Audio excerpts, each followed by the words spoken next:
Close enough. All right, let's bring this meeting to order. It's the July 7th, 2021 Newburyport Conservation Commission meeting taking place on the Zoom platform. This meeting is being recorded. First item on the agenda are approval of the meeting minutes from June 15th. Joe, today's July 6th. Did I say June? You said 7th. Oh, okay, because I'm reading off the agenda. All right, sorry, July 6th. Oh, I guess the agenda's wrong. Wasn't it June 15th? It No. was, but the agenda. Oh, said July the 7th. agenda. I'm sorry that there's the wrong date on there. Sorry about that. Thanks for correcting, Steve. So do we have any comments or anything for the June 15th minutes? Motion to approve. Second, All right, roll call. Paul Healy, Yes. Steve Moore, yes. David Vine, Yes. Ron DeCola, Yes. Carol Wagon, Yes. and I vote yes. Next item, Plum Island updates. Do we have any Plum Island updates? I don't have any updates. There are no MRBA meetings scheduled that I know of right now. I was out on the island today on Long Reservation Terrace, and there continues to be more erosion in that area. Even, I mean, we have had some rough rainy weather lately, but we hopefully will get by this Hurricane Irma or Tropical Storm Irma the end of the week without too much additional damage. Yeah, no, that's its current path is pretty much right over us at this point. So, all right. Is the Do course we- still everything's still on schedule to do this winter? As far as I know, everything is still on schedule with the Corps, yeah. Great. Do we want to, maybe we can discuss the meeting with land stewardship? Yeah, you want to give an update on that? Yeah, we met, what day we meet them? Remember what day Was we, it- Wednesday?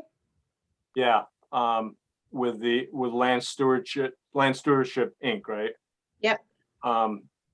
To discuss management of our open space and trails and everything. And even though they're based out in Western Mass, I guess he's the owner of the company, seemed pretty excited to come out and look at what we had, and thought it was a pretty good possibility that they might be able to manage our open space, which is great. We need to discuss, or the city needs to discuss prices with them. But you know, I don't know if, are they talking like once a month coming out?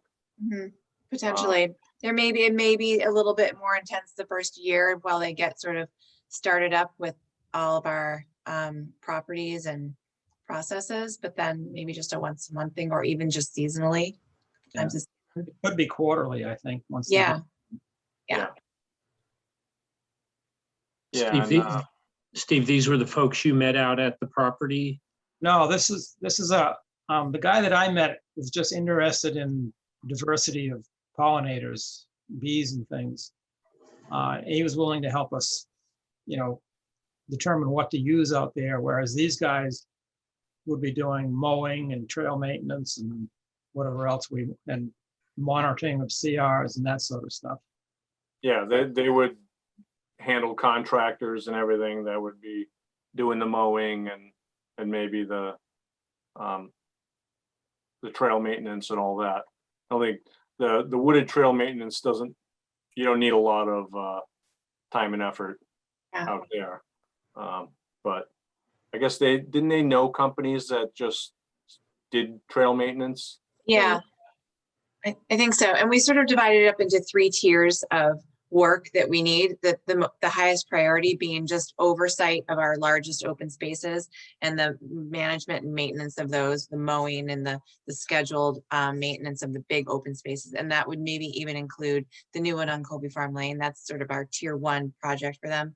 And then the next level down would be monitoring of the conservation restrictions that we have, which are fewer, and that wouldn't be as much work necessarily for them, but we'd get them on sort of like a cycle of getting the reports and getting the monitoring done.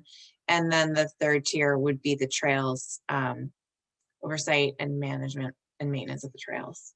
Would their payment come from our budget, or does the city have to approve it? It could potentially be a combination of things. It could be a little bit from the commission's budget, but we wouldn't want to really create like an operating budget out of our funds, because we don't acquire that much funding on a regular basis. But we could do maybe some of the upfront cost, and then hopefully get something into the city budget as an operational cost every year. But we have to first determine how much that's going to be, and sometimes these things are hard to, get acceptance of when it's a new budget item, get the council to vote on it and things like that. So it's definitely probably going to be an uphill climb, but it's worth looking into. Yeah, oh yeah, definitely. And I'm sure we could manage a good portion of it, if not all of it, the first year. Just like Julie said, we don't have a steady flow of income, so even though it has been accumulating, it's a finite thing, incremental thing. Yeah, and they also they're well aware of folks that they term it as the alpha volunteer. Oh yeah. Yeah. Right. As we have out on the bike trail. So that's a common situation apparently. So we're meeting, they're coming out. Now my calendar up. But In August, I forget the date off the top of my head. August 4th. August 4th, okay. And this week I'm getting them some additional details and data on our properties, on our conservation properties. And in the office, I'm working with Diane Bovair, our office manager, to get an accounting of like how much income the Conservation Commission generates on an annual basis, so that if there is some sort of sustainable amount that we could put towards this every year, that we'd know what that is without having to, get into eating away at our basic principle. even though that's really in our it's really a use for our budget, for our money. We just don't, it's not like we're Cambridge or something. Of course, Cambridge would just pay for all of it anyways. They 'cause just pay it. They have more money. Pay than as you go. Yeah. Do we have to get bids from a couple different places, or do we just go with them if you're happy with what they propose? That's a good question. Well, actually, I think that it's not, when there's a situation where there aren't more than one or two firms or outfits that do what you need, then you don't have to get the 3 bids. Yeah. And that may be the situation that we're in this case, but we'll have to look into that when we get a cost figure from them, see whether it crosses any of those thresholds. Yeah.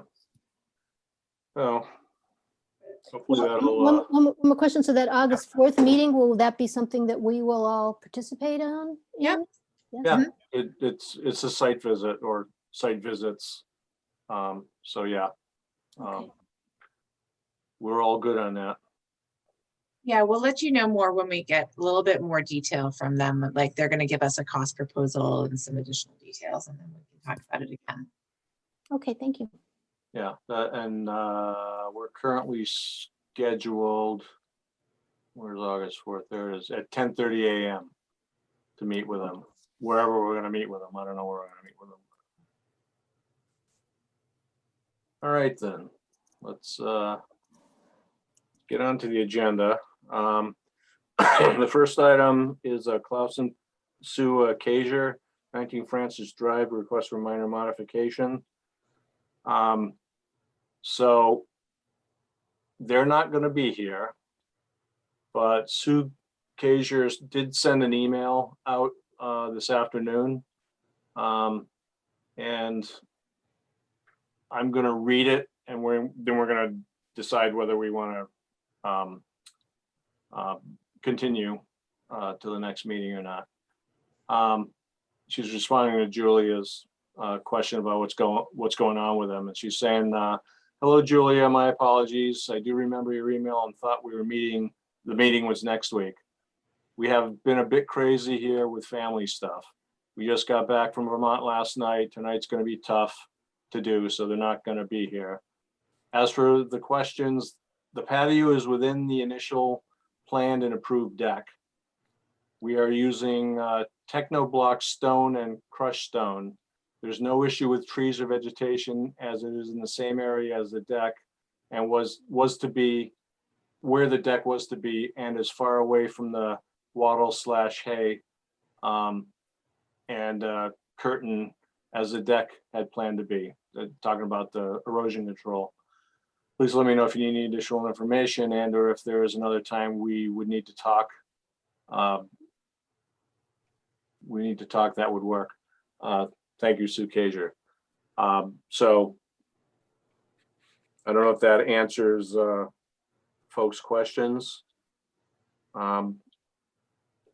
Whether we want to decide tonight or continue it to the next meeting.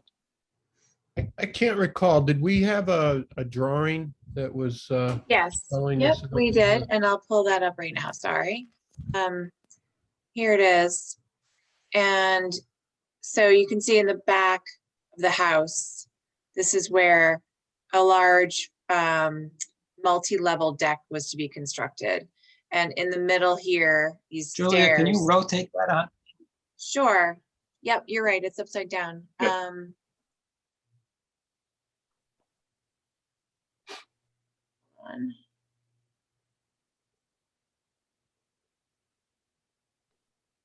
Okay.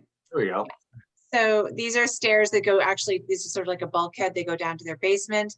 And then on either side around this sort of low area is a deck, and there were to be 2 levels. What they've asked to do is take this side over here closest to the buffer zone, the no disturb zone. And instead of having it be a deck, they want it to be a patio instead. It just didn't make sense to have these sort of like upper level, lower level deck when they already have something at ground level in the middle. They just decided to keep this part over here also at ground level as a stone patio. And the questions that came up last time, they weren't at the meeting last time either. The questions that came up last time were, well, what is it going to be? What is it going to consist of? Is it going to be pervious or impervious? Are any of the trees that were supposed to be saved on site back here in the buffer zone, are they going to be disturbed by the patio as opposed to the deck, etc.? So those, but they weren't there to answer them, which is why the meeting was continued. And as she said, I believe that they're not going any further out at all with the patio than they were proposing to go with the deck. And there won't be any sort of footings as there would be with the deck, but it will be on the ground. I think one of the other questions was, were they going to have to excavate anything to put down some kind of foundation for the patio, and would that affect tree roots, etc.? So I did see Mary Rimmer, who is their environmental consultant on this project, on both of the emails, and I don't think she responded. I think Sue just responded. Is that right? No. Yeah, I don't remember anything from Mary Rimmer. No. So in her email that you got today, there was detail on the materials for the patio.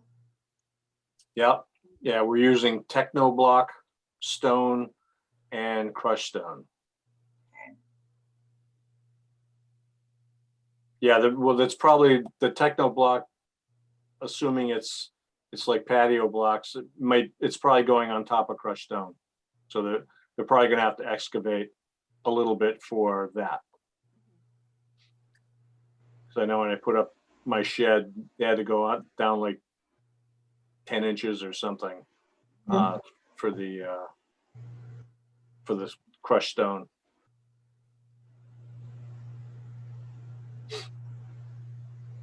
I'm okay with what they're gonna do. No, Yeah. I'm okay with it. Yeah, it seems pretty minor. Mhm. Yeah. Yeah.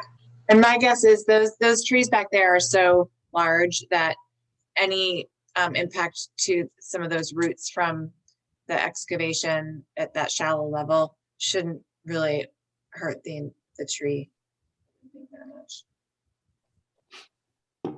Okay. Anybody else have any comments or concerns?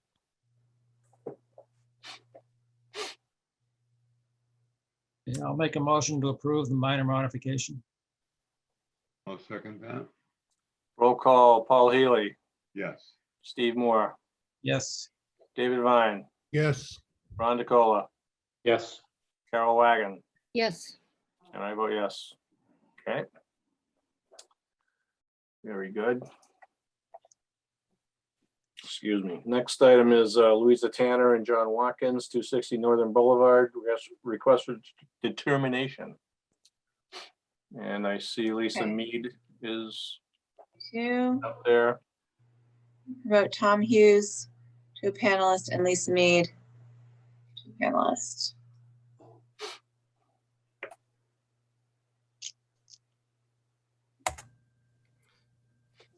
Good evening. Hi, Tom. So Tom Hughes with Hughes Environmental Consulting, here on behalf of Louisa and Jack. At the last hearing, I think we resolved that there were no environmental issues. It was really about the substantial improvement stuff. And you guys asked Julia to check in with the assessor and have her review the submission. And that's been done. And I think Julia can confirm that the assessor has confirmed that our review was valid and agrees with the overall methodology used. So I think at that point we would ask that you guys issue a negative determination tonight. Yeah, I think that was really our only issue. I'm good with the assessor's good with it. I'm good with it. yeah, I mean, I'm feeling like they did what we asked them to do, and this is how it came out. I personally think in the future, not necessarily this one. I mean, it was clearly that 25% was taken care of, but I think we might want to get our own assessor or appraiser at this point, and even talk to the assessor about how she came about this, so that the next time we understand this a little bit more. It seemed kind of arbitrary to me in some way, but I can't argue about they did what we asked. Uh-huh. Yeah, well, I was, back in the beginning of the water sewer project, and we had to do all this limitation. I know that we as a commission spent a lot of time talking about discussing what's a substantial improvement, and we had all different kinds of measurements going on, and nothing was real. There wasn't any good way to do it. And then I think finally when the city council got to doing the ordinance, that's when they came up with this alternate way of using the appraiser to judge whether it's substantial improvement. And at that time, we felt that for us to define substantial improvement any differently than the building department would use it, we'd have to have some, real good reasons to do that, and real impacts to the resource area, and we just didn't have one. So we have been for quite a few years now pretty much going by the simpler method of determining substantial improvement. This is a case that is very different than any we'd seen before, and so I certainly understand the hesitance on our part to just go with it, but I don't see a feasible choice or alternative. Yeah, I still have some questions about, just, it seems like assumption upon assumption. It's, the conclusion is not consistent with my own personal experience, whether it be an assessed value or a real property value in the retail market for renovations like the ones described in this application. So I'm not sure I will ever feel comfortable with it. And that's just how I feel about it.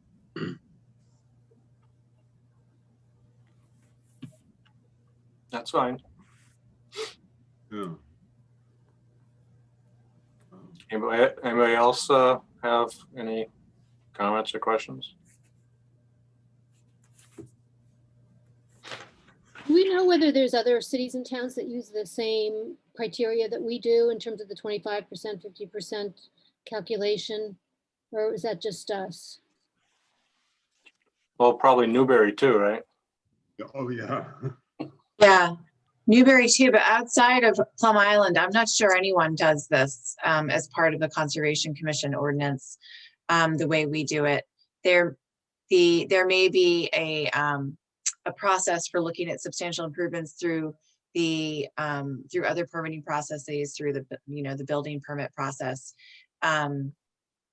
But they strictly use, I believe, building costs versus assessed value. Whereas in our ordinance, we also allow this choice of, if you don't want to use the building cost versus assessed value, you can use two appraisals for pre-construction and post-construction market value.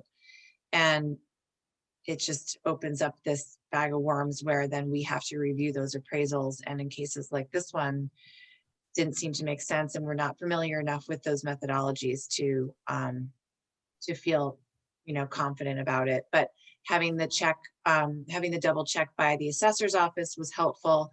It gave us it's not apples to apples necessarily, because they're looking at assessed value and this is appraised value, but the order of magnitude of their projected increase in the value of that one structure versus what the appraisal showed as the increase in value of that one structure weren't so far off from each other. And neither of them were close to 50%. So I feel like that was why we didn't move forward with a, or at least haven't yet moved forward with a more comprehensive peer review with another outside appraiser.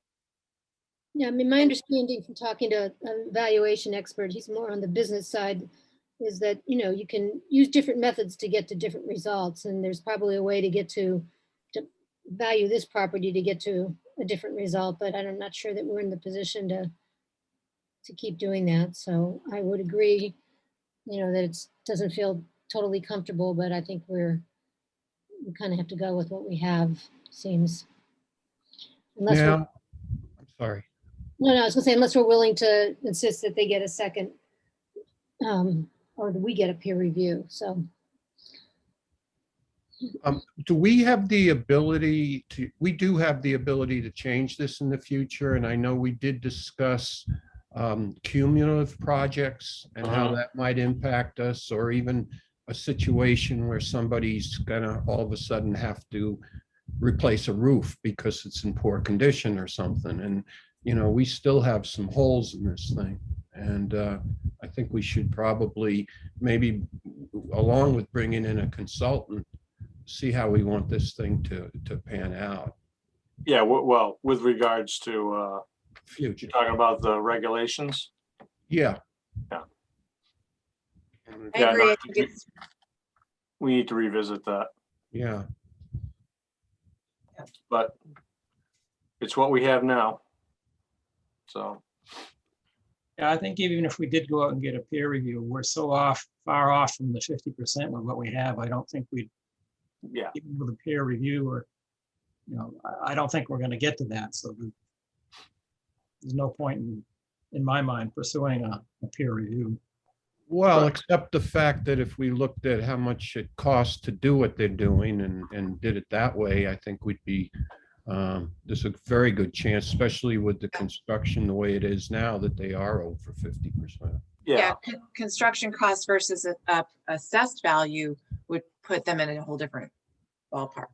right. Well, I just saw something today that the cost of lumber has come down 40%. So Yeah, it's kind of a aberration. Now it's kind of, it's a serious aberration now. So, I do think that there are enough questions around this 25%, 50% rule, though, that we should have a discussion with the planning office about ways that we might want to tighten up or at least clarify the way these regs are being used and interpreted. I need to make some changes. I think we should start looking at that. I agree. I would agree, and you might even want to, I don't know if, at what point you would bring in the council that represents Newburyport to also analyze the language. I'm not Yep. sure how your process works on that, but We can do that. Copeland and Page, we can ask them for help with that. but we have this RDA in front of us at this point. So do we have anything else?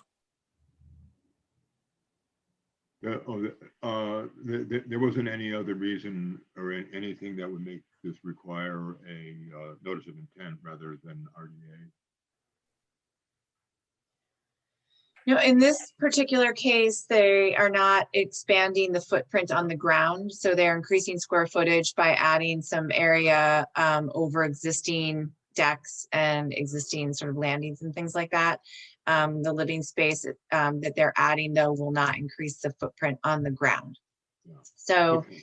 and they're not making any changes to the landscaping. Although the landscaping could benefit from some changes being made to it because much of it is not in compliance with our regs. They're not proposing any changes.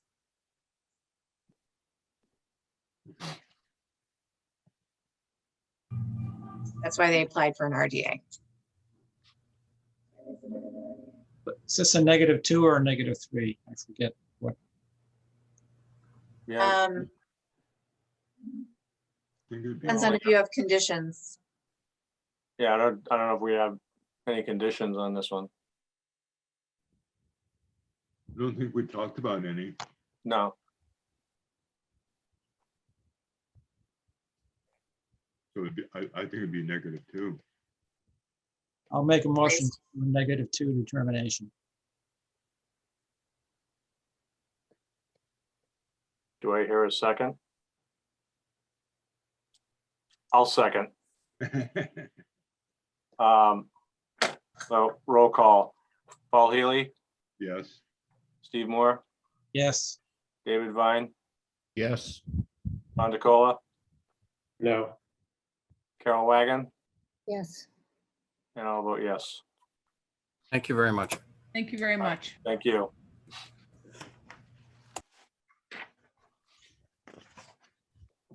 Ron, you're like me on so many other votes. just didn't feel right to me. That's fine. No, that's good. Plenty of those that didn't feel right to me either. All right, can I get a motion to open the public hearings? so moved. second, All in favor? Aye, Aye. opposed? Okay. All right, next item is Lorraine and Michael Riley, 2 Spofford Street. Amend the order conditions. Good evening. Tom Hughes with Hughes Environmental Consulting. You guys may recall this is a project by the bridge house replacement. And as part of the original permit, we had to submit a landscape plan.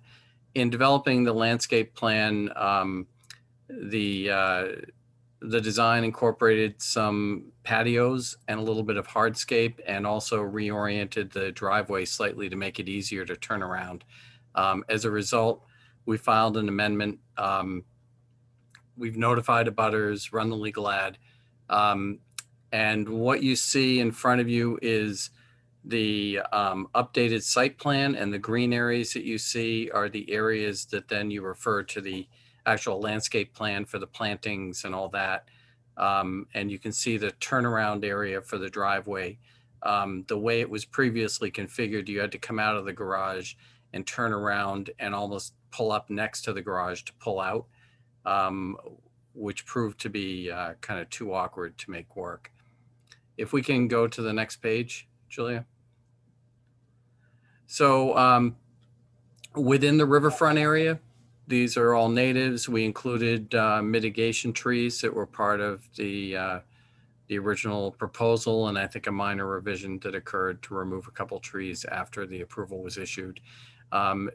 It's fairly busy. I think the only thing within the inner riparian was originally shown as a path down to the dock that just kind of details the flat stone approach that would be used. There's just a little bit of the patio area and plantings. You could see plantings around the sunken fire pit.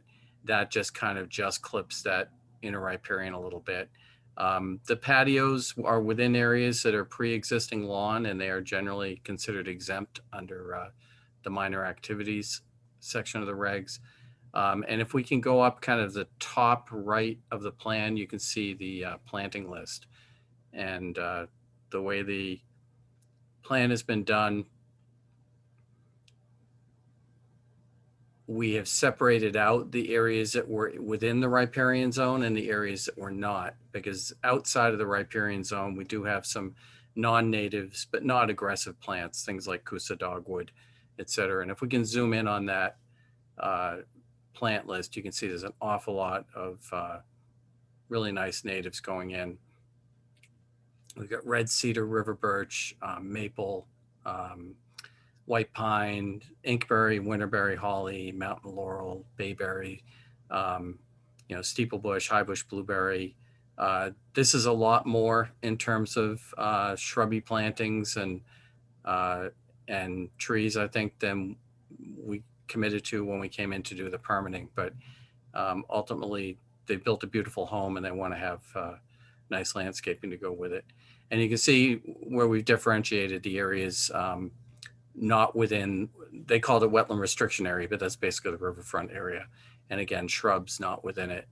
And again, they're not harmful plants. They're just a little bit more exotic or just not pure natives that are down in that section. But anyhow, so we'd like to ask you guys to approve the amendment, and they're finally wrapping up the house itself and would like to start really going after the landscape now. Okay. I just wanted to make one note. I think I did it in the original notice of intent. I have good friends who are abutters just to the northwest, I guess, on this, Okay. for the record. Yep. I don't know if it's the same person, but one of the abutters sent me a really fantastic drone photo of It was that's them. yeah, the weather vane out over the bridge, just beautiful. I should have asked him permission to share it with you guys tonight, but anyway. Did you give me the additional square footage number for impact to riverfront area on this? So I can put it in the amendment? I don't think I did. And if you remember, this is one that we have degraded riverfront and the proposed. So it's a combination of 1058.5 and 1058.4. I'd have to have Millennium do the calculation, and then we'd have to make sure we remove from that the exempt parts, the patio and the stonework and all that. Well, but are they exempt in terms of the calculations for impacts for the Wetlands Protection Act? Yeah, because they could go in without a permit because they're exempt. So they don't count in They don't count it as impact area. Right. Yeah, so I can follow up. I have to get Millennium to give me the full-on calcs, and it's fairly So is it just the added driveway area that you're looking at for additional? Yeah, it's the added driveway, and then we have to back out the degraded stuff to get the full number. But I can do that and give you an accounting. We kind of simplified it in the original NOI, but now that we've got all this, all the patios and everything, we have to go through and get you the numbers. So we'll get you those numbers if that's okay. We can get them to you as fast as Millennium can get me the calcs. Okay. We have questions? Oh, hi, Dan. Hi, Joe. How you doing? Good, how Hi, are you? everybody. Thank you. So I lost my internet connection there for a minute and missed the discussion about the driveways. Okay. Tom, could you just, Yeah, so if you can see the garage, what was there before was a driveway kind of coming straight out, and then it hooked over around to the left of the garage for the turnaround, which just means you end up having to do almost a 5-point turn or a 6-point turn to turn a vehicle around. And in that location with the bridge right there, just when it started falling into place on the ground itself, it became really clear that design was extremely awkward, and just would have been fairly painful. Whereas this design allows you to back out of the garage, back onto that area that you see down there. Brick, That the brick square. area? Yeah, the brick area, and then turn out and kind of pull out nose first onto Spofford.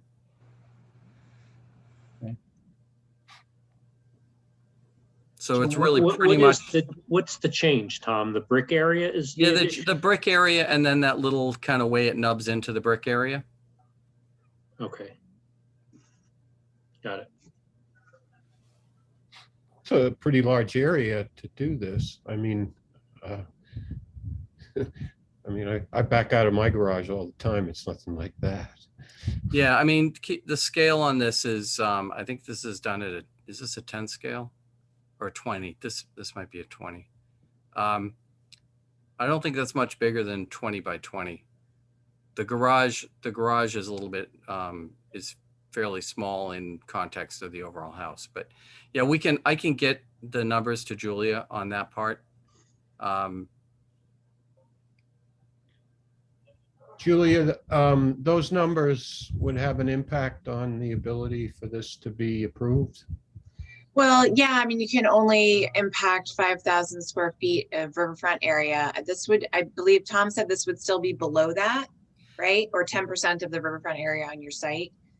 Yeah, so and since this is degraded, DEP has this weird hybrid approach. When you say degraded, what Yeah, do you so- mean? I mean, there was just so a the- house there. Right. So the house and there was concrete around the house, and there were certain features that under 1058-5 constitute degraded riverfront. So at the time the Rivers Act was passed, those areas were essentially, you were given credit for those areas under 1058-5.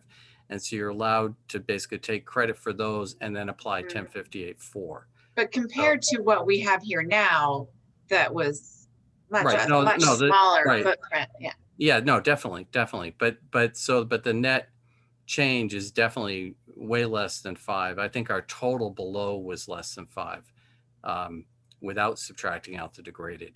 But what I can do, I have to get the numbers, and I just don't have, Millennium did not go through and calculate Yeah. everything. I mean, do we even have like a square footage aside from the degraded versus non-degraded and impacted riverfront area? Do you have an additional square footage of impervious surface over what was pre-existing, over what was approved? Total, including patios and everything like that? I don't have it including the patios. I'm guessing, looking at this, that we're in the range of about 500 square feet addition for the turnaround. For the turnaround?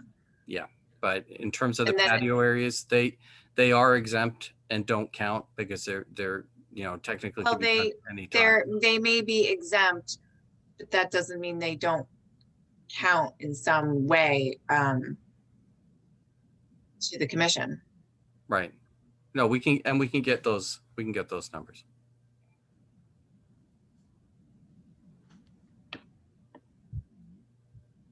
Tom, I'd like to see more consideration for a pervious paver. I mean, you're right on the river, and you're adding, a significant area of impervious, that's going to be flowing, untreated into the river. Right. Well, in terms of, there is 100 feet of lawn there between the all of that work and the river. So there's an awful lot of area that is pervious that will both treat and infiltrate. I know that I talked to, that was one of the things when we were deciding about minor revision versus amendment. Julie had indicated that if they were pervious, then we, maybe some of the patios could have been done as minor. But they wanted to use bluestone and some things that are much more resilient and sustainable, but again, they're harder to make as impervious. If we were to do some type of like gravel edging around the outside of them, would that be something that would be acceptable? Well, I'd just like to see some consideration for that, what they come up with for a plan. I'd Okay. see it before making a decision on it. Okay. But, getting that water into the ground as quickly as possible seems like a prudent idea. Right. Okay.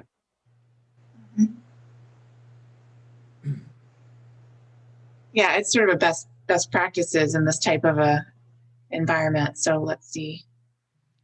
Yeah. I mean, and I think a lot of this is up in the flat at the top.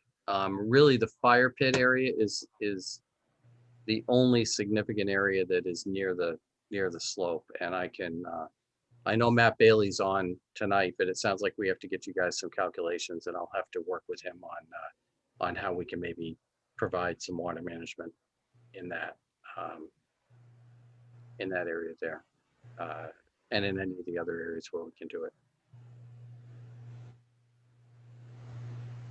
Yeah, I know the gravel edging would not be a bad idea. On my paver driveway, we put in an area of it was more stone. It's stone more than gravel, but it seems Right. to have worked really well to handle runoff off the driveway. Right. And a lot of, I mean, there's not a huge amount of additional patios right now. We are adding patios, but a lot of what you also see are wall features because the grade changes on the other side of the structure, and trying to make the grade changes kind of work better. So there's not an awful lot of new impervious. I suppose that the turnaround for the driveway is probably the largest element. But Tom, was the bluestone, it's shown deck above, bluestone below, bluestones on either side of the deck, the big semicircle deck and porch. Is there That- bluestone below that as well? And was that previously? that was previously part of the approval. Yeah. Okay.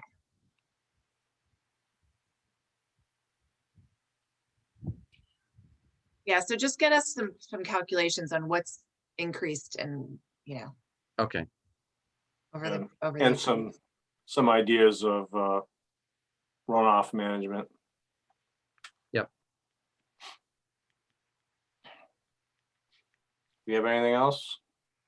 No, so the next meeting is the 20th. 20th? Okay.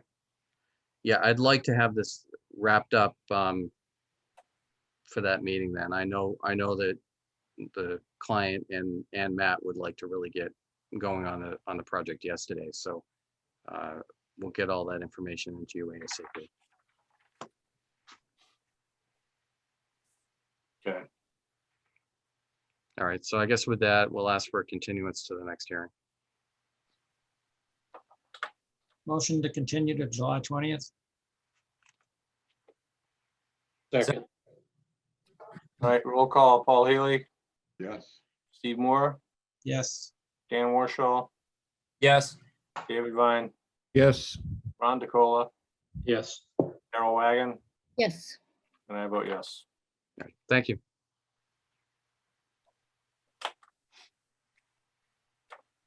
All right, next item. Next item is George Hasseltine, Windward Shaw LLC, 357th Street, notice of intent. Hey, good evening. Tom Hughes with Hughes Environmental Consulting, here on behalf of George Hasseltine with Windward Shaw. George is looking to do this work on behalf of John and Haley Szymanski, and Lisa Mead, who's also involved in the project, I think is still on the meeting. So 357th Street is, you can't see in the photo, but if you see the lot to the left of the of the lot in the photo. Right on the other side of that is Northern Boulevard. The AO zone clips through the northwestern corner of the lot. The current house clips into the north. Sorry, that's northeast, northwest. Oh, over here. So if we can go down to the probably the flood map right there. Okay, so you can see where the AO zone is located, and the rest of the lot is AE9. If we want to go to the site photos, this is really pretty straightforward. So this is the existing structure, solid structure. We're clearly going over substantial improvement. There's no effort to try to save this thing. We're going for full rebuild up on piles. If you can see in the aerial down from my map, I mean, the site is heavily impacted right now, despite the appearance of it being all shrubby. Those are really overgrown landscape plants in front of the structure. If we can, and I don't know if you can see it, but there is a bluestone patio under the table and chairs in that bottom photo. And then just a whole bunch of sand around that. So if we can go down to the site plan now. Okay, let's skip past that for right now and go all the way down to the site plan. Okay, so you can see where the existing AO zone cuts through the structure. And then if you can see what we've done is we've moved the replacement structure so that it is essentially out of the AO zone. So we've shifted it to be more central within the lot, and we're actually making the building itself smaller, but there is an increase in deck size. If we want to zoom in on the impact table, that's probably the best way to kind of summarize what's happening here, and then we'll take a look at the landscape plan. I will do that. Hold on. Where is the impact table? You can see the impact table right between. Oh, sorry, lines. right, Yeah. right in between. Yep, Yeah. got it. Okay, so you can see the building is going down in size from 940 to 797 because we're going to have 2 stories. So the footprint is actually going down a bit. The deck and stairs does increase quite a bit. They're adding a lot of good outdoor recreational space. So it's going from 197 to 749. We're getting rid of the shed. Basically, the flagstone patio goes away. And in the end, we end up with a net increase in vegetation of just under 1,000 square feet. If you can look at that bottom line there. And you'll see the gravel driveway goes down to 0, but then we have a clamshell driveway and walkway shown at 1205. So it's deceiving. We are reducing the overall driveway size on site, but we're just changing material from gravel to clamshell. So if we can go to beneath that is a profile view.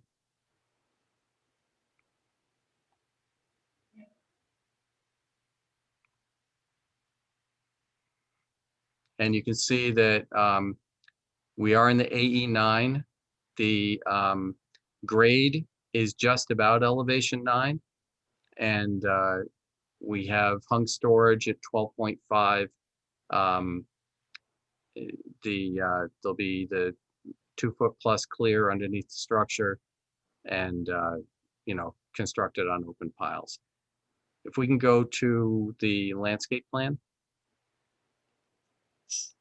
It's up page Okay, 30. Yeah, right there. Yeah. And you'll have to zoom in probably on that. Yes. Hold on, it says here. Sorry. Yeah, no, it's an awkward page size. It gets sent to me as an image file. So when I convert it to PDF, Okay. yeah. So basically putting in a whole bunch of nice native plants, putting a bunch of American beach grass, some viburnum, red cedar, beach plum. It's a real nice plan, and it really is going to soften up the site quite a bit. The patio area is no longer going to be made of flagstone. It's going to be clamshell. with a cobble edging to it. And there'll be some areas of sand, some areas of beach grass, trying to not totally get rid of the ability to recreate in the backyard, but also, putting in some nice dune grass and dune plants. It's a pretty straightforward home reconstruction, everything up on piles, and complies with, the regs and the Wetland Protection Act standards.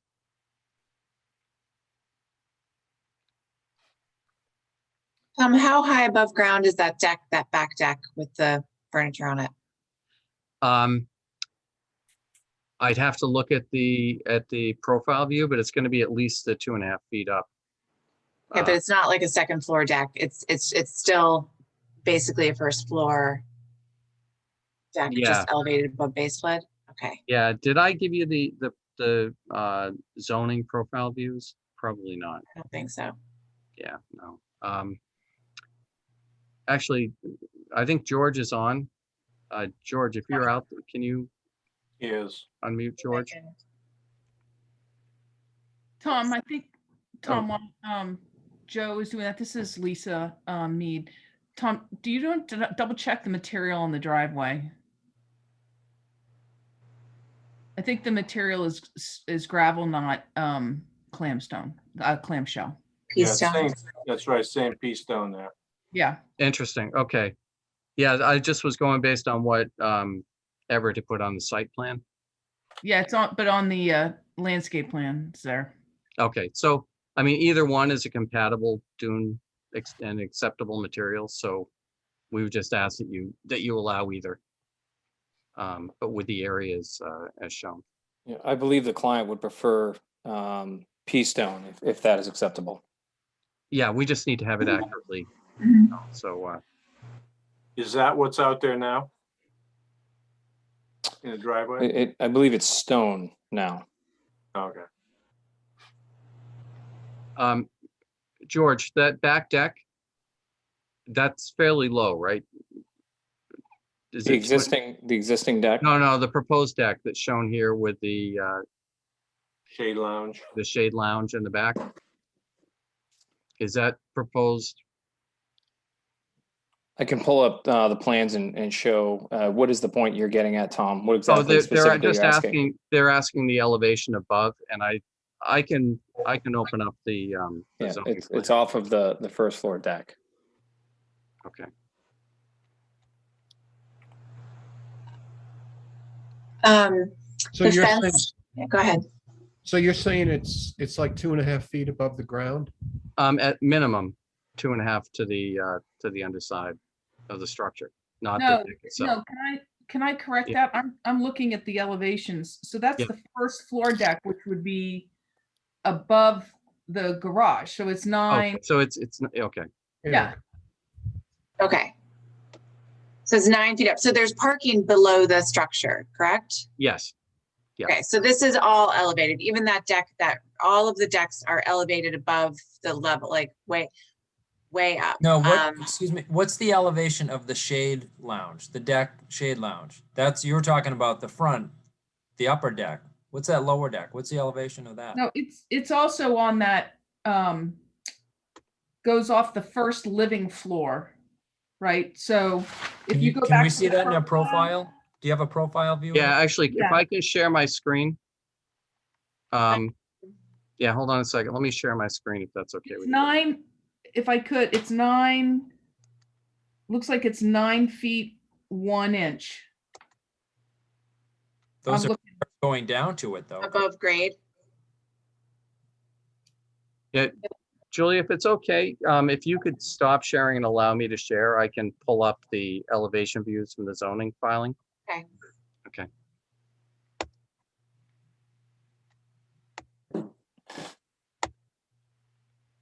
Okay, so There you go. you can see the deck here, deck Yeah. here. So you can see everything's up.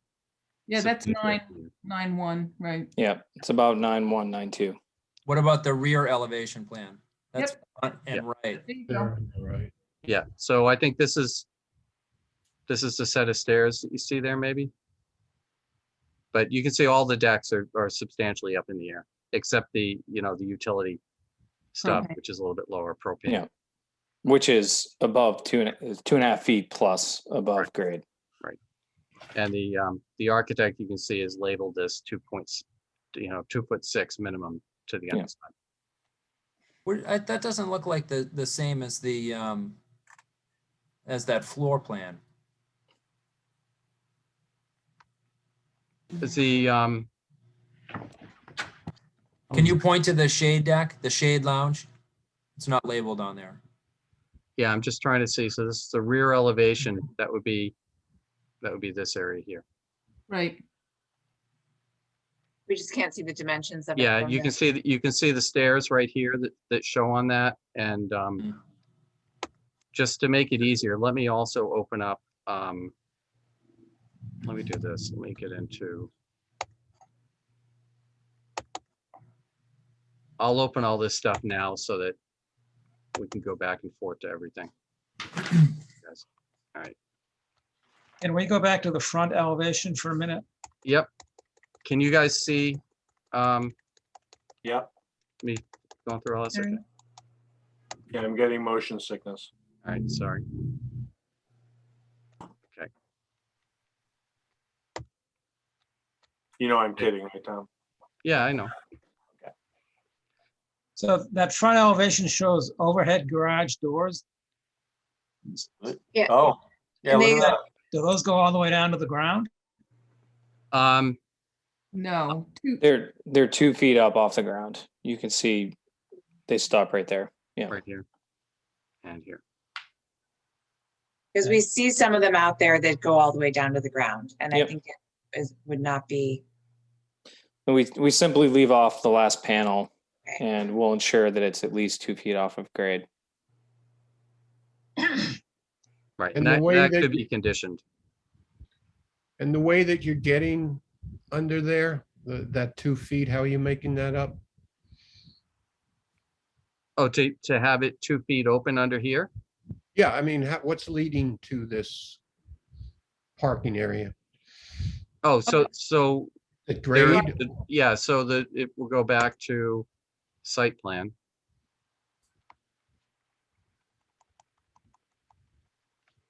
So basically you're pulling in here and here under the structure and under the decks. Okay.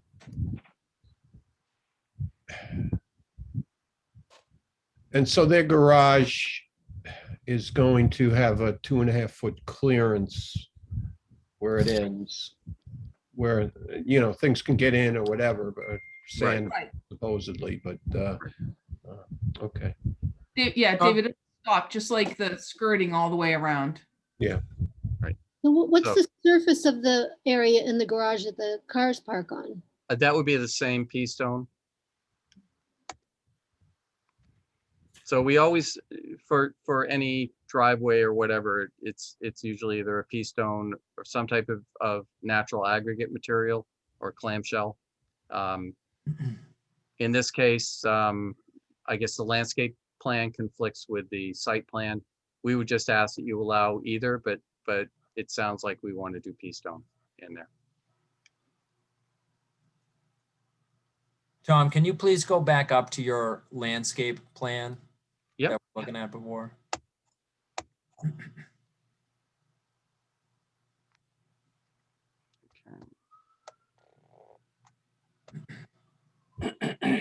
horizontal open slot privacy screen. Where are you seeing that? What's the fence? Horizontal open slot privacy screen? I'm reading that over on the left, pointing to the fencing, Mhm.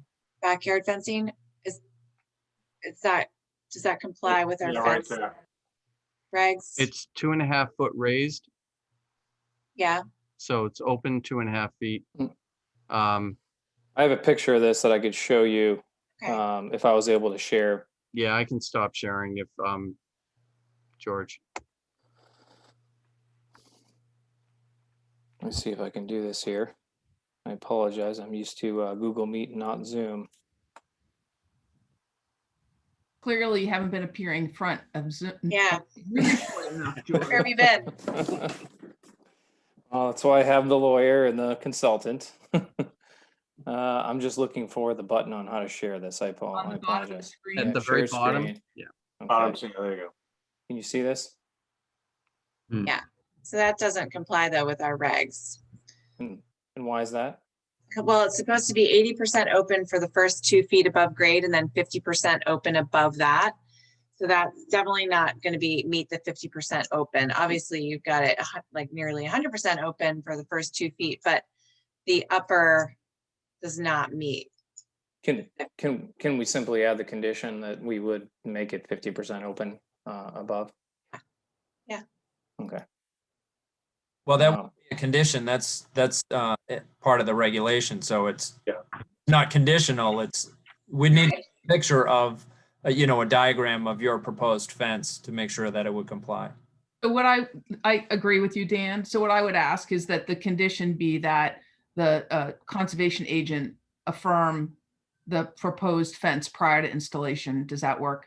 No, I mean, I disagree with that. I'd rather have you guys just get us a diagram of the proposed fence that meets the regs prior to issuance of the order. Okay, we can do that. That'd be better. It's just cleaner, gets in the file before construction starts, and we don't have to go back and remember that we were supposed to go out in X, Y, and Z. So we can bring that into you before you issue the order, right? Okay. Go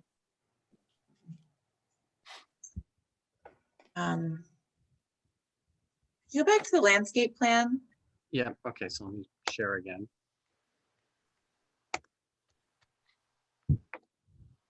Okay, so here we go. So this, we've talked about this on other projects as well, but when we're doing calculations for, square footage of vegetated area versus non-vegetated and trying to not lose and maybe even improve vegetation on the island in a case like this, this project should result in overall improvement to the site. And it looks like it's going to, but then when I look at the backyard and it's fenced off and you've got planting areas shown as like these sort of sporadic, areas of here's some dune grass here and the smattering of dune grass there, and here's the patio and here's some open sand. To me, that says backyard, these little 4 zones of these little 4 sort of icons of dune grass here and those 4 over there, and they're going to get trampled, and that's going to become part of the sandy backyard adjacent to the patio area that gets just used. And so I'd rather see, just to make it easier almost for everybody, compliance wise, if you're going to try and take credit for the plantings that are shown on the planting plan, to delineate them more clearly, both on the plan but also in reality on the site, so that it's almost more like a garden area, that this is the planted area, this is the area that's recreation, patio, sand, etc. And that you have those delineated in a way that people don't get confused, and then you lose half the vegetation that you're supposed to have in the backyard. Can I just suggest, since we're increasing vegetation the way it's currently counted by close to 1,000 square feet, and we have some solid areas like this area up front, right, which is just completely planted. This is not an area with sand. Would be, if they want to plant some stuff out here and have it kind of wispy within their sand area, just for the look, but maybe what we do is maybe we could highlight areas that have to be vegetated for compliance. Yeah. And it might be less than the 1,000 increase that we take credit for, but it's a significant increase in vegetation no matter how you count this. And even if this stuff out here gets trampled over time, the overall benefit on site is still pretty significant. I like that better because it's just more clear long-term. So let's say they come back, this thing gets built really fast, vegetated, and they come back in 3 years for their certificate of compliance. It's just clear. These were the areas that were to be planted. These are the areas that are allowed to be sort of used for the backyard recreation. You know what I mean? Yep. Just so much more clear. So what I'm thinking, I don't know if this will let me draw it, but like something like this corner, these are pretty solidly planted areas. So we kind of like highlight, these different areas that would be have to be vegetated for compliance, maybe something like that. And then if the other ones get trampled, they get trampled, but it's not a compliance issue, maybe that stripe there. Yeah. Something like that. Yeah, it's just a waste of money otherwise. Well, Yeah. I mean, but if, again, they had a landscape designer go through and kind of come up Yeah. with this look that they really want to have. So, Well, that's beautiful. Then they should Yeah. do that. But I do think that then we need to know how to evaluate that later. no, and totally whether or understood. not it's in compliance. I can guarantee you if I added up those areas that I just roughly highlighted, we're going to substantially increase vegetation over current conditions Sure. regardless. So Okay. why don't we just, we'll do a more professional job of marking that up before you issue and get that to you, and then give you a square footage associated with that. And then why don't we call that what's required for compliance? Mhm. And, Yeah. you know, and then the rest, if they want to put it in for the look and enjoy it, then great. Absolutely. We just need Yep. to know what the minimum required areas are going to be. And they should know that too, in case they change their mind and decide they want to put up a jungle gym back there or whatever else. Right. I don't think I've ever seen a jungle gym on the island, Julia. I That's was just, a great new idea. but I thought the same thing as soon as I said it. I don't remember seeing any- Well, You know, there's- it's one of the few things that would be fully compliant with your 80%. I know, right? Sand underneath. there was that netting jungle gym next to the parking lot for a while. Well, no, I know that, but I meant in a private backyard. You're right, Joe. That's true. There was. Do you have a picture of the existing cedar fence? Let's see if it's in one of the ones. Let's see. In your application, yeah. Yeah, I think, Solid. yeah, you can see Yeah. it right there. Yeah.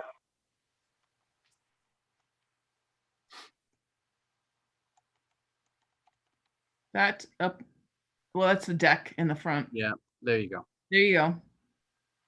Yeah, that's solid. Tom, can you back to the landscape plan for a minute? Yep.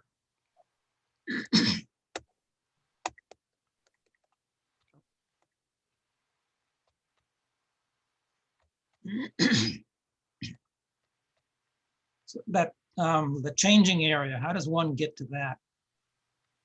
Through the sand. Right Okay. here. So no pathway Uh, here. That's the opening there. Okay. Yeah, no plan on having a path. I mean, it's sand. Okay. Yeah, and just to be clear, the shade lounge you're seeing right under that is just sand.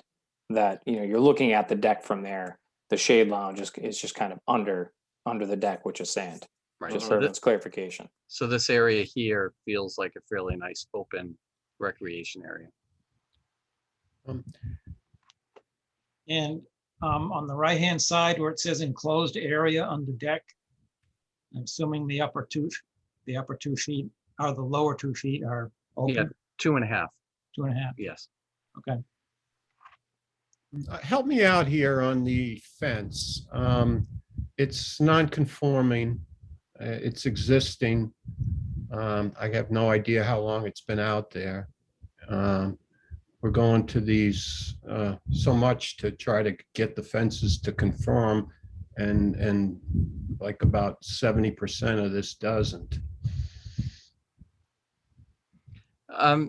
You know, it's something that exists and it provides some privacy. So I think, and it's in reasonably good shape. So I think they wanted to keep it because once they start replacing it, then it does have to be open and provide for that. I think there's significant benefit to what they're proposing to do already. Yeah, I can't recall from other projects we had where we were involved in a project and they had some fence that didn't conform, and they came in for some new work, which in this case is major rehabilitation or reconstruction. And we have these fences that don't meet it. Well, we also have to consider the fact that that fence may not be all theirs. Well, Yeah, let's, Property line, the property line parts of it. Yeah. oh, actually, wait a second, sorry. Yeah, actually, so the fence, that fence is off property and that fence is off property. But it doesn't mean that across. that homeowner didn't put that fence up, like a lot of other things. Yeah. But I know in that last one with the generator installation, they had a solid fence. And aerial photos showed it had been there for a long time. So we can always go back and look at look at some aerials and see when that went up. Yeah. He did not put the fence up as confirmed by the homeowner. He did not put it up, but somebody before him did. And how long has he been there?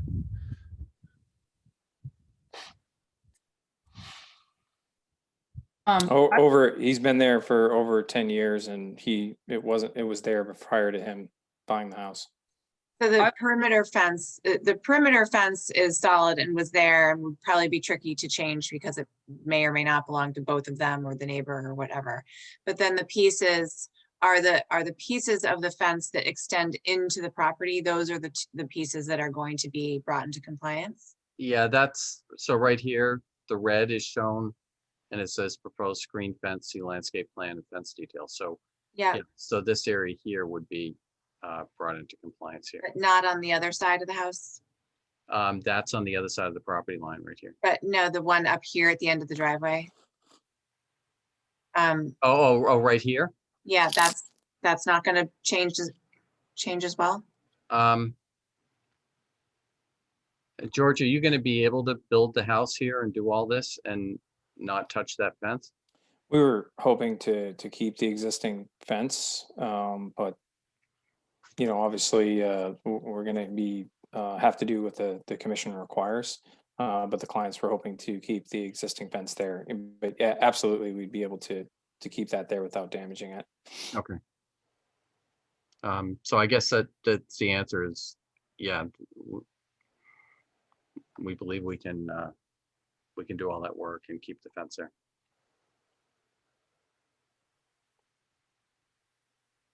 Okay. What is this proposed enclosed area under the deck? Is that above, is that under like, what is that? So that would be, so you can see the skirting here. Mhm. And let me take a look. This is the right side front.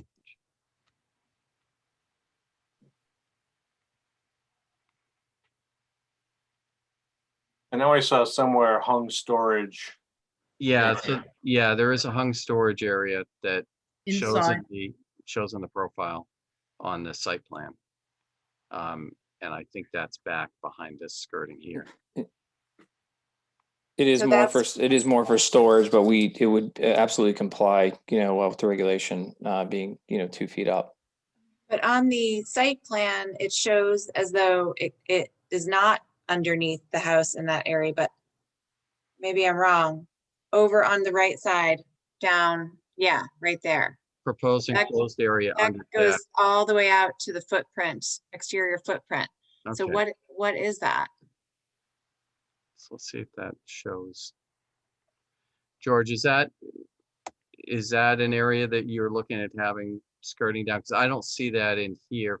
I don't see it on here Front either. elevation, it would be back It's like in this area. it's like enclosing underneath those pilings. That's correct. That's correct. So simply we would have some horizontal encapsulation of those pilings conforming with, the regulation, just to add some more, storage and whatnot, maybe for kayaks or something like that. So that would maintain the 2.5 feet. Absolutely. So that would just maintain 2.5 feet across there. We tried to put a landscape plan together to put forth effort for the commission to show, what we were planning from a landscape plan rather than coming back later and doing that. So there are some details on there that, Yeah. may not impact, the application per se, but some additional detail we tried to show for the client for their, future needs, such as, storage of chairs or kayaks or whatnot. But of course, it would absolutely comply. Mhm.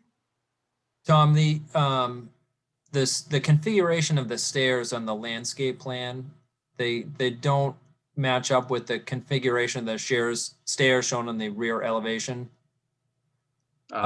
again, let's take a look. It'd just be nice if we had something that, it's gotta be consistent, because So I think, that's Yeah. a straight run, and on the elevation, it shows them going down to a landing and then, in a two run.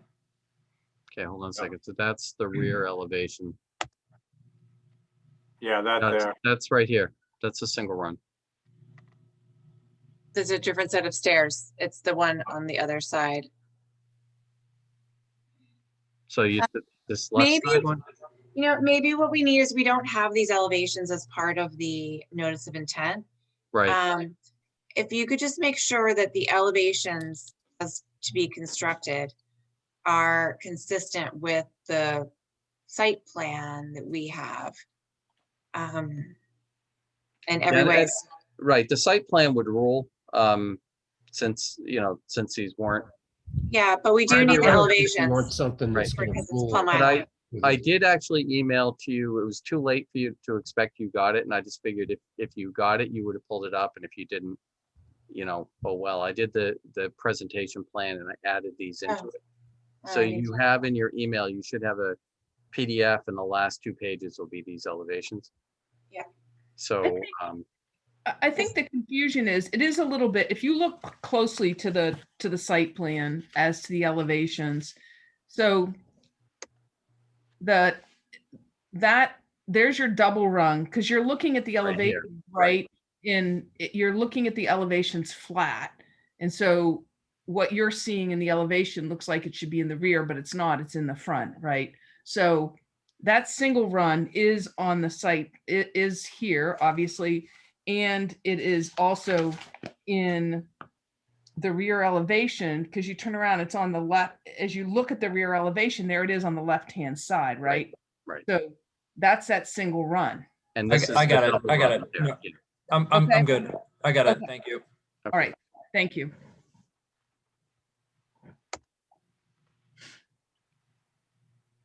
Okay, but I guess I'm still, just a little bit stuck on this enclosed area under deck, because we don't have, other than this and the site plan, which doesn't say anything about it, doesn't say how it's gonna be enclosed, what that material is it solid, is it open, how far down does it go, what those elevations are? And it doesn't show up on the elevations that you just showed us. So Julia, that is correct. So it is on both the site plan and the landscape plan, right? So the site plan does include it. It's called out proposed enclosed area under deck, okay, on the site plan. Yeah, And then it's just that it doesn't, enclosed area under deck shouts out red flag to me. No, I understand. I'm not Oh, arguing. is it on here? Is it in this? Yeah, Is so that- right here, it shows the limit of skirting, and it does show that extending over onto that area. Right.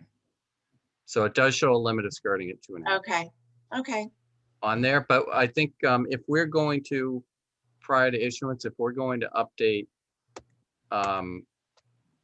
the landscape plan with like limits that need to be vegetated, with like an outline of what has to be vegetated for compliance, we can also add 2.5 feet clear under. Yeah. To the text there to make sure it's clear. that would be great. But I do appreciate that you put together the landscape plan for this, for the notice of intent. It does help tremendously. So thank you for Yeah, adding that in with this. I've had most clients don't have the bandwidth to think about Right. landscaping when they're dealing with the house. They're Right. so stuck on how the house design is going to go, and then landscaping is an afterthought. So I like to have this level of detail too. Okay. Okay, can I share my screen yet? Yeah. So Or do you want to show anything else? no, I think that's good. Just gonna go back to what you had, but I just wanna move forward. You don't have the pretty lines on yours, Julia. I know, But you can make them. You've got the highlighter tool too. white is cool, yeah.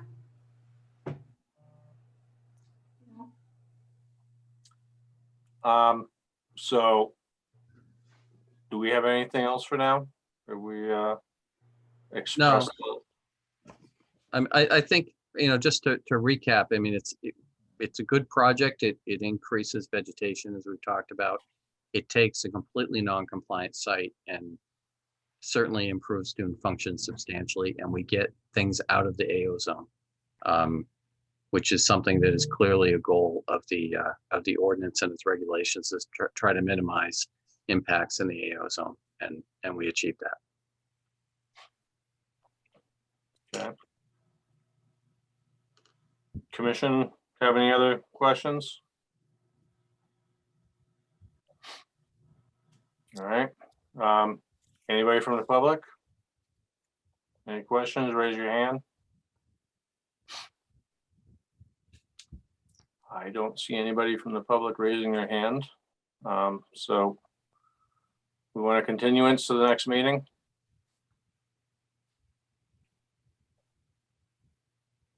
Take the That's a motion yes, to right, Tom?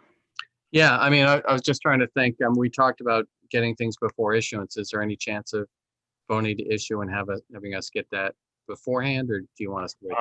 I think we wanted to see whatever that screening fence was going to be first, and get some of these other things squared away. I wouldn't vote to close the public hearings right now, personally. All right, well, with that, I'd like to request a continuance to your next meeting. Motion to continue to July 20th. Second, Roll call, Paul Healy, Yes. Steve Moore, Yes. Dan Warshall, yes. David Vine, Yes. Ron DeCola, Yes. Carol Wagon, Yes. and I vote yes. Mr. Chair, if I just, can I just clarify just to be sure? So we're going to add we're going to show you the new compliant fence. We're going to show let's call it the consolidation of vegetation, for lack of a better term right now. And then we're going to mark a 2.5 clear on the understorage on the site plan so you can see it. And I think those are the 3 outstanding items. Okay, can we also get those zoning profiles? Oh, Yeah. the elevation. Yeah, they're actually in, when Julia gets in tomorrow, they'll be in her inbox already. Okay. But I'll send them as a standalone document. They're in with a presentation file that has just the graphics. All right, thank you. Thank you very much. All right, thank Hey. you. Thanks. Take care. You got a motion to close the public hearings? Whoops. So moved. Second, All in favor? Aye. Aye. Aye. Okay. All right. I think only one other question I had was for enforcement regarding the bike trail. Steve, did you get a chance to walk through there at all? I have not, no. No, I didn't get a chance to either. So I guess we should take a walk and see if Jerry has raised his priority to actually do that. He was supposed to have it done by last week, right? He was. Also, there was another mile marker post added to the beginning of the trail on Hale Street, which was not new, and which is within the 25-foot no disturb as well. So I saw where there was an article in the Daily News where he was looking for volunteers to come and help him spread the stone dust, I think it was. yes, and that he had approval to do. Yeah. So that, at least on Hale Street, I know that's all spread. But I don't know what else he's been taking care of, and I guess Steve and I are going to be working on a Almost done. bullet points for the mayor to get her up to speed on all this. We are? Yeah, Steve, you missed, Joe and I were talking right before the meeting started that Donna gave me a call today and wants to help out, sort of resolve this whole issue with Jerry, but would like just some more detail from you on what needs to get conveyed, because obviously you two are more familiar with the fine points of what she should be requesting of him. Okay. All right, well, we'll get to work on that and get it to her ASAP and I don't have anything else. Anybody got anything else? I've got one question. Julia, were you able to talk to Paul Hoag about the shed? You know, I was started diving into that today. And was about to send him an email because I hadn't heard from him. And we got confused and I wanted to see if I could jog your memory before I send him an email asking him. We issued an order of conditions for him to elevate the structure essentially and bring it into compliance. But in the order of conditions itself, the special condition says his plans, the plans that he presented to us showed it being elevated 2 feet up. But then the special condition that we issued requires him to have it 12 inches because he's in the AE zone. And it's only required to be, as a shed, it's only required to be elevated 1 foot in the AE zone. And so, and I think it is elevated 1 foot. And we Well- wanted him to take it up to 2. So I just wanted to try and see if you could, do you remember what that was about? I don't remember. However, I mean, that's a sloped site. So I would agree with you that the bottom part of the shed, the downhill portion is already a foot or maybe more above grade, but the front of it is right on the grade. I believe. Okay. Okay, so it does then still need to be fixed. I just didn't want to email Paul and get him all agitated if we had sort of changed our tune and we're allowing him to keep it at 1 foot, but even at 1 foot, it still needs to be elevated, is what you're saying. Yes. Yes. Didn't we go so far as to get a plan from him and We everything did. else? I Yep. mean, you know, there Yep. was something that he left us with that was something he was gonna do. Yep, absolutely. Yep, I got it. I was looking at it today and that's when there was like this discrepancy between what we had. But now I understand our special condition still required him to implement that plan in order to get even the, to get all of it at least a foot up above grade. I Yeah, just wanted to check with you before I went after him. all right. How about this assessor, appraiser and so forth? Is there some place we can leave this? I know the city solicitor, I remember talking about that on another project and it was something that that they were discouraging us to go to them unless we had a specific project. Yeah, And I'm just wondering if we couldn't just buy some time from a appraiser or an assessor or somebody who is in this business. And again, I mean, I'm retired, so I will say this, but I spent a lot of my time as a geotechnical engineer and there's a lot of formulas that you can use to calculate settlement. And then with about 15 different settlement formulas, you can pretty much get different numbers depending on how you approach it. And it just seems too squishy, this whole thing. And I'm just concerned that we're going to see more of these. mhm. I'm with you. Is it terms of- possible that we could go back to the cost and I mean, it seems like we have a nice budget going here and just to bring somebody in that knows it, I mean, Mhm. be a matter of hours. There is when I spoke with Andy Port about this project and about us potentially wanting to do a peer review, he said, yes, he said that we can confirm with Copeland and Page that that a peer review can be required for this element of our work, and that they have the city has worked with an appraiser in the past, and it's someone who that we could go back to for a peer review for Concom. So there is someone who we could use that the city is familiar with. I don't think it's a bad idea, especially I think in a case where, unlike this one, maybe we end up with numbers that are really close, and that does happen quite frequently. But I Mhm. also think we need to look at our ordinance itself, or not our ordinance, but our regulations itself, and how it lays that out, because it itself is a little squishy.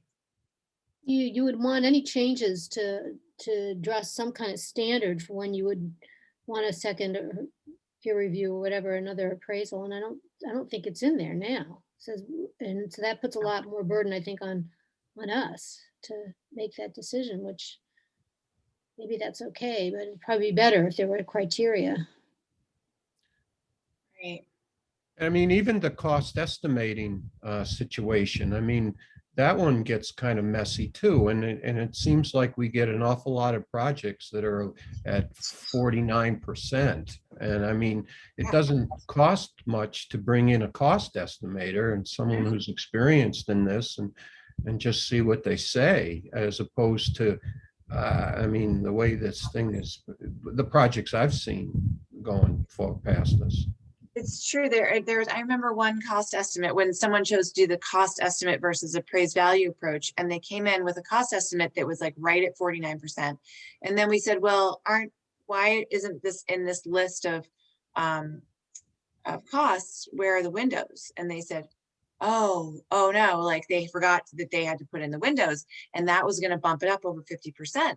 So all of a sudden he comes in and says, well, I found out that I can get the windows from like a friend of my brother's for free or something. And all of a sudden then the windows don't matter anymore. And they write that down and it's like $0 for windows. And, you know, we don't really know what to do with that. Did they let the IRS know that they got the windows for free? Yeah, exactly. Right. But I mean, just like we have reviews for the management, water management, or drainage and so forth, we can get somebody that we feel comfortable with to step in without going through a whole rigmarole, or even just to give us advice on how we leave this. Yeah. I don't know. Yeah, Is it- no, we should do something like that. I mean, is there something like, can we make at least some steps here to at least go forward? I mean, we don't have to do it tonight necessarily, is there? Yep. I do think that that's the right thing to do. And I'm not sure whether you want to, I can certainly, and I already have talked with people in our office about it and with regard to this particular project, but in moving forward, whether or not we can have whether we need to change the regs or whether we just have a contract that we can access a peer review on an appraisal whenever we need to. I don't know. Well, you might have a trigger when it's within a certain percentage. So if it's close enough to make people feel comfortable, maybe that could trigger the bringing in another professional or another opinion. Right. Yeah, I'd rather bring in our own, because I think what we were looking into here was that Lisa was going to come up with another appraiser. And, you know, maybe she goes to 3 appraisers and the third one is the one that, you know, is. Right, that's kind of their, since they're paying for it, that's kind of their right. But I know in the past, we have convinced, I don't know if it was her or somebody, that, you know, we think this person should be the one doing it. So. Yeah, it should be our own. It should be our own outside peer review that we get to select. They might have to approve it if they pay for it, but otherwise it should be somebody who we select. Well, we should probably try and find somebody who has a good reputation and is familiar with Newburyport, Plum Island, wherever. Well, it sounds like the city has somebody like that. We do. Well, and you indicated that he had someone who we could go to if we were going to do that on this case. And we didn't end up doing it, but I'm sure we could next time. But I will just, I'll bring this up at our next meeting, our next staff meeting, and discuss it with our whole planning office team, because it often affects zoning decisions as well.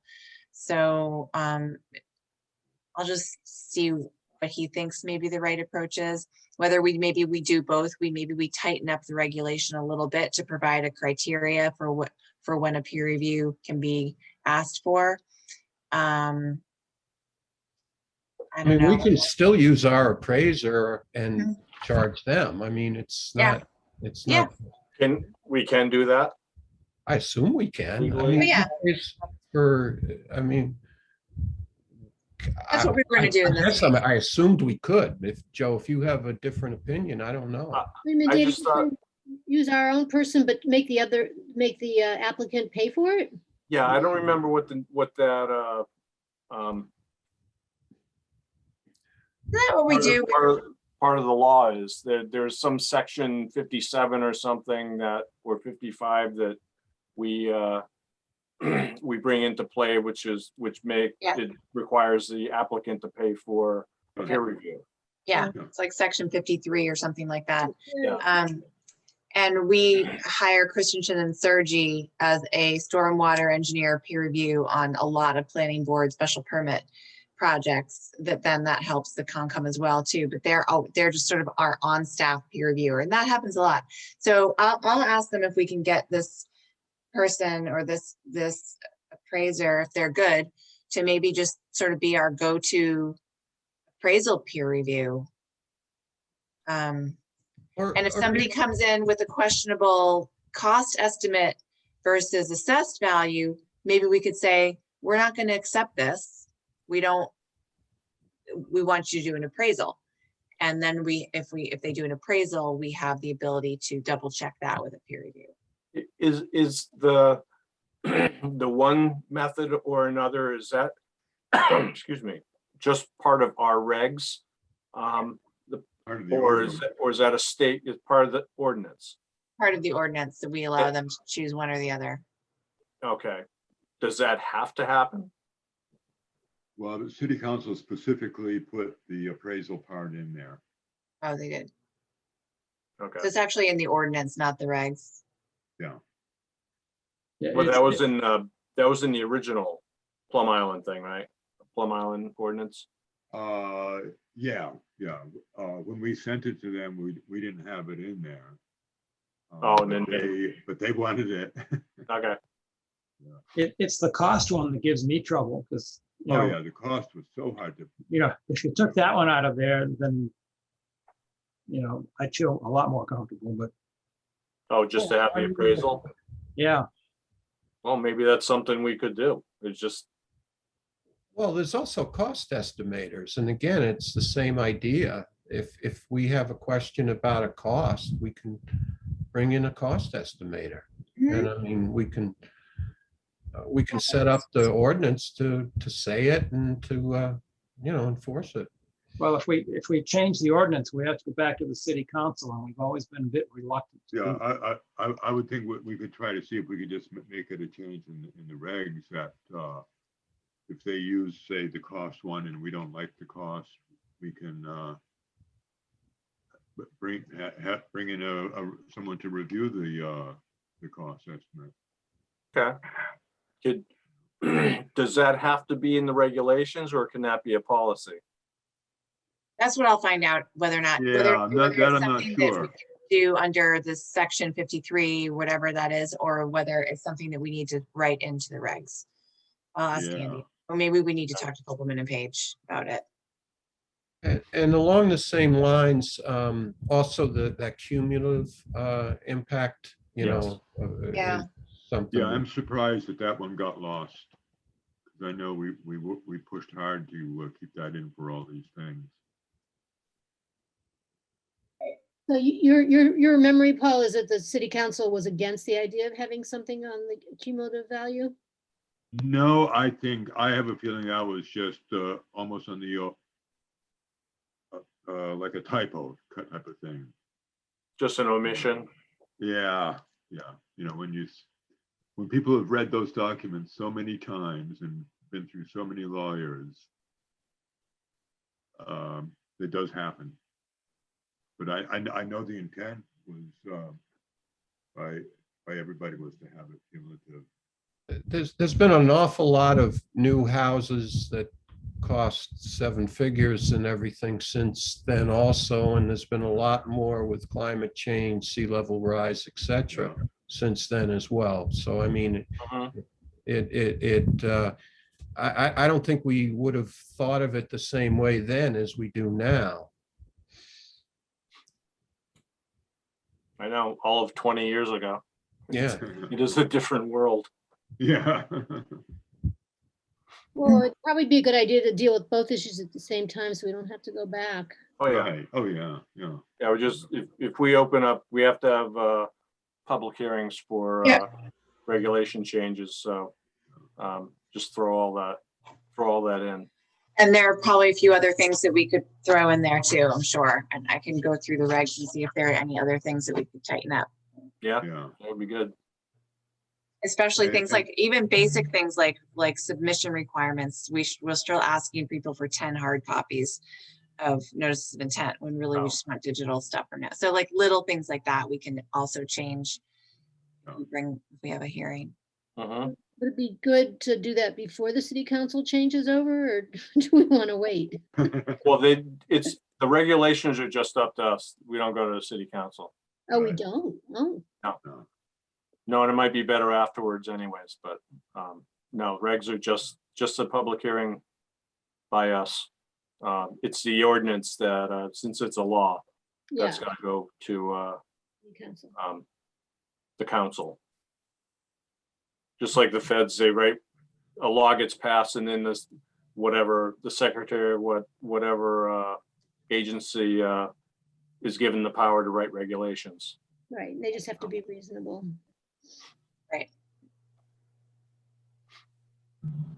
Well, the regulations are defined by the ordinance, right? I mean, the ordinance is the overarching Yes. Yeah. framework, and then the regulations fall, or they're designed to comply with the ordinance. Right, but they're the implementation of the ordinance. And they Right. can't overreach whatever it says. Right. Yeah. Yeah, because there's always that little gray line, was, have we gone too far? In essence, creating a law by ourselves. Yeah. But those things get hashed out by, going through city solicitors. So. All right, we got anything else? Motion to adjourn? I'll second that. We can just, all in favor? Hey, Opposed? Okay. Great. Ron, welcome to the one no vote club. Yeah, wanted to do it. It was a good one. It was a good one to do. Oh, well, I'd say thank you. I'm glad it wasn't unanimous. I kept going back and forth myself. Well, you could have said no. I know I could have. I just felt like they did what we asked, so I left it. See you on the 20th, everyone. All right. Okay, Right. bye-bye. All right.